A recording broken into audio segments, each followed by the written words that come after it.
नमस्कार।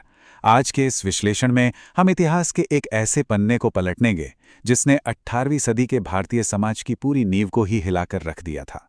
सोचिए, एक ऐसी सामाजिक और आध्यात्मिक क्रांति जो किसी हथियार से नहीं बल्कि सिर्फ सत्य के बल पर लड़ी गई।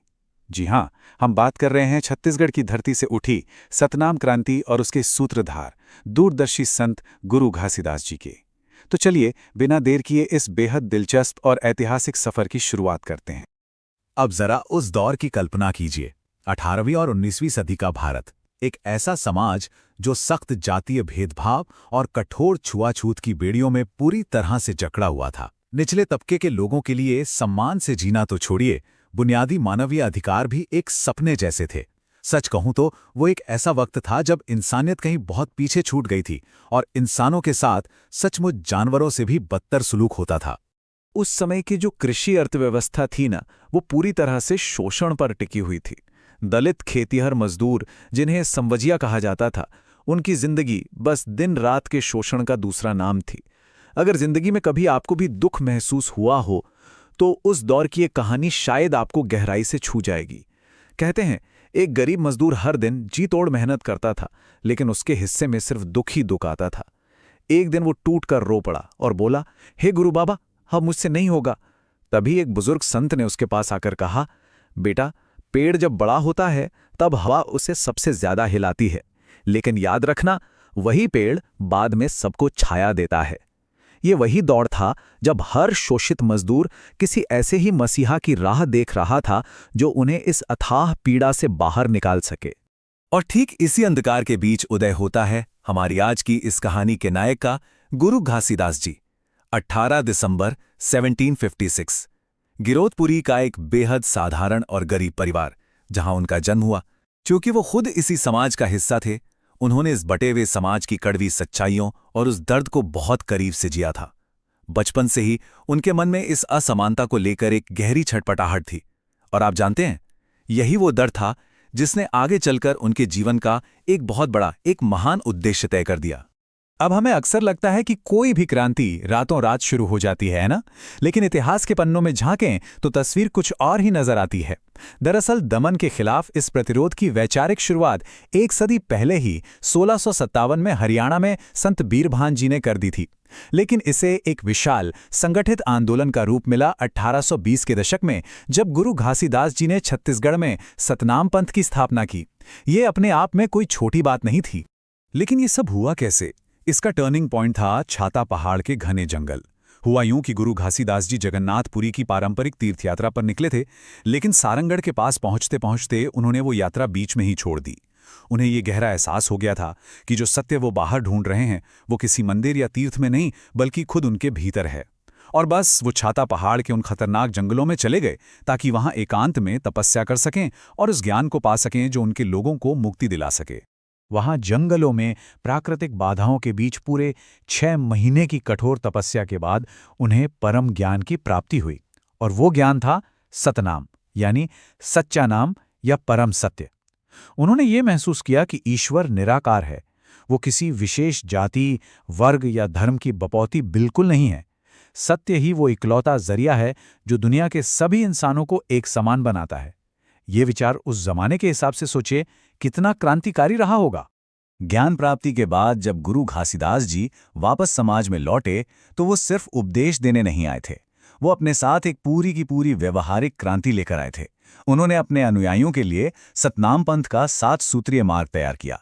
ये कोई भारी भरकम दार्शनिक बातें नहीं थीं, बल्कि रोजमर्रा की जिंदगी को बेहतर, साफ सुथरा और न्यायपूर्ण बनाने का एक बहुत ही स्पष्ट और सीधा ढांचा था।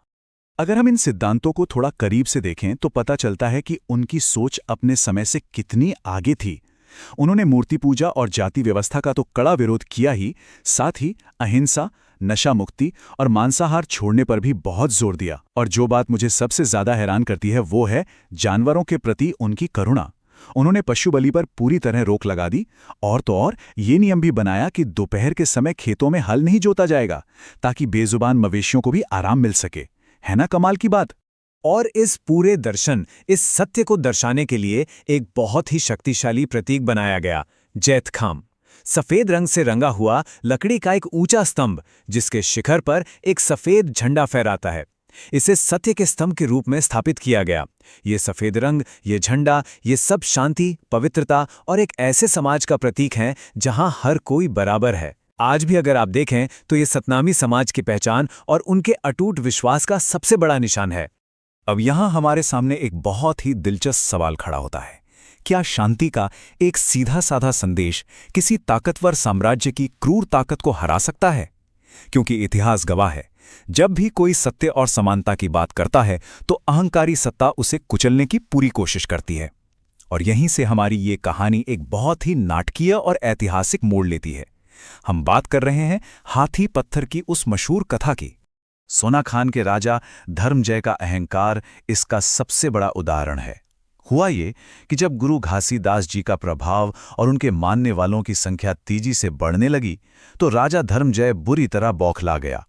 अपनी सत्ता के नशे में चूर होकर उसने एक बेहद घिनौनी साजिश रची, गुरु घासीदास जी की पत्नी माता सफूरा का अपहरण करने की।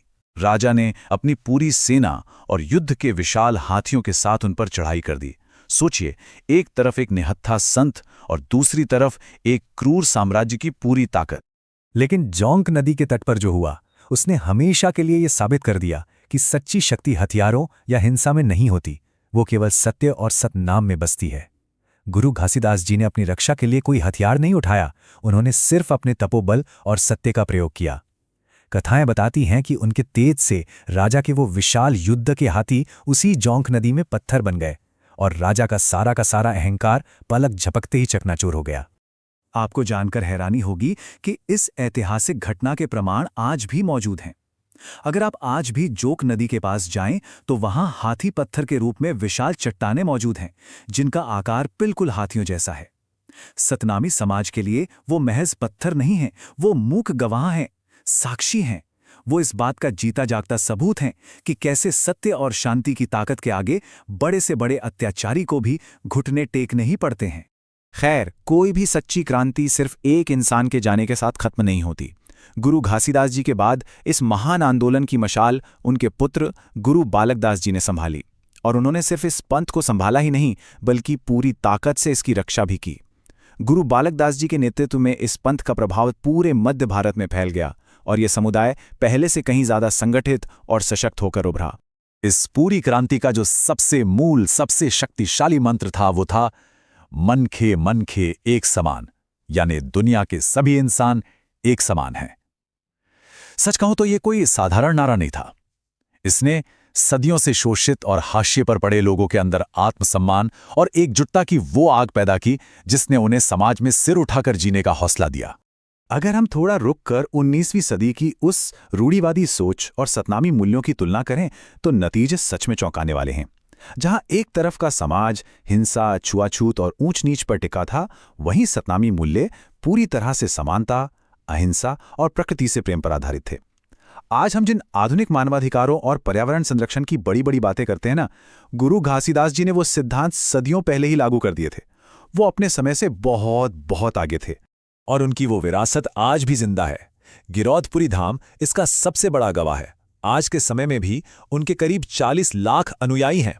हर साल लाखों की तादाद में लोग गिरौदपुरी के पवित्र मंदिर में आते हैं, दर्शन करते हैं और सत्य के इस मार्ग से प्रेरणा लेते हैं। ये कोई इतिहास की पुरानी किताब का बंद पन्ना नहीं है, ये आज भी धड़कती हुई एक जीवंत परंपरा है। तो अंत में ये पूरी कहानी हमें एक बहुत ही गहरे सवाल के साथ छोड़ जाती है। अगर 19वीं सदी का एक संत बिना किसी हथियार के केवल सत्य के सहारे समानता और पर्यावरण संरक्षण का इतना मजबूत ढांचा तैयार कर सकता है, तो आज के हमारे इतने आधुनिक और विकसित समाज को ऐसा करने से आखिर कौन रोक रहा है? बदलाव के लिए किसी बाहरी बल की नहीं, बस दृढ़ संकल्प की जरूरत होती है। और हाँ, जैसा कि हमने शुरू में उस मजदूर की कहानी सुनी थी, दुख हमेशा नहीं रहता। मेहनत और सत्य के मार्ग पर चलकर हर दुख को हराया जा सकता है। अगर आप भी गुरु बाबा और इस सत्य के मार्ग पर विश्वास रखते हैं तो कमेंट में सतनाम जरूर लिखें। इस विश्लेषण में हमारे साथ जुड़ने के लिए आपका बहुत बहुत धन्यवाद।